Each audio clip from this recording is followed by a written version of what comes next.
ജെസ്റ്റൽ opticals, opposite TB hospital, Karivelippadi, Kochi. Erumalloor പൈങ്കുളത്തപ്പന്റെ തിടമ്പ് എഴുന്നള്ളിക്കാനുള്ള തങ്കരഥം പൂർത്തിയാകും. എരുമല്ലൂർ പൈങ്ങാക്കുളം ശ്രീ പാർത്ഥസാരഥി ക്ഷേത്രത്തിൽ പൈങ്ങാക്കുളത്തപ്പന്റെ തിടമ്പ് എഴുന്നള്ളിക്കാനുള്ള തങ്കരഥം പൂർത്തിയാകുന്നു. ആനക്ക് പകരം രഥം ഒരുക്കിയാണ് പുതിയ കാലത്ത് ഉത്സവ എഴുന്നള്ളത്തിന് ഒരുങ്ങുന്നത്.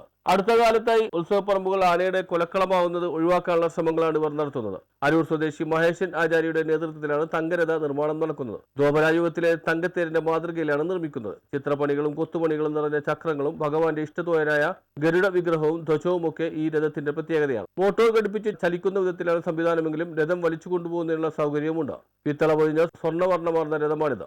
14 ലക്ഷം രൂപയാണ് രഥനിർമ്മാണത്തിന് ചെലവ്. 10 ശില്പികളുടെ ഒരു മാസക്കാലത്തെ കരവിരുതാണ് ഈ മനോഹര നിർമ്മിതിക്ക് പിന്നിൽ. 51 അടി നീളവും 25 അടി വീതിയുമുള്ള ആനപ്പന്തലും ക്ഷേത്രച്ചുവരിൽ വിരിയുന്ന പുരാണ കഥാംശമുള്ള ചുവർ ചിത്രങ്ങളും പൈങ്ങാകുളം ശ്രീ പാർത്ഥസാരഥി ക്ഷേത്രത്തിലെ ഉത്സവാഘോഷങ്ങൾക്ക് ചാരുതയേറ്റുമെന്ന് ദേവസ്വം പ്രസിഡന്റ് സുരേന്ദ്രനാഥൻ നായർ പറഞ്ഞു. വാർത്താ സമ്മേളനത്തിൽ secretary Unnikrishnan, Karayogam secretary VP Rajendran, Sivankutty, D Radhakrishnan Kattiyattu, Padmakumar, Anilkumar, Krishnadas എന്നിവർ പങ്കെടുത്തു.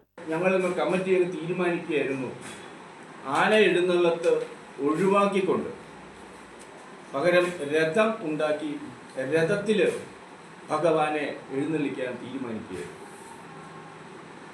അതങ്ങനെ കമ്മിറ്റി എടുത്ത തീരുമാനം പിറ്റേ ദിവസം തന്നെ അത് നടപ്പിലാക്കുന്ന തരത്തിലേക്ക് അതിനുവേണ്ട ശില്പികളെ കണ്ടെത്തുകയും ആ ശില്പികൾ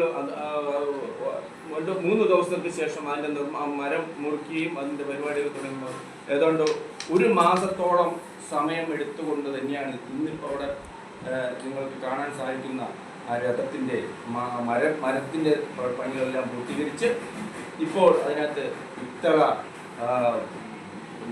പിത്തള പൊതിയുന്ന ആ ഒരു രീതിയിലേക്ക് ഇപ്പോൾ നീങ്ങുവാണ്. ഞങ്ങളതിനെ ന്യൂസ് ബ്യൂറോ, അരൂർ.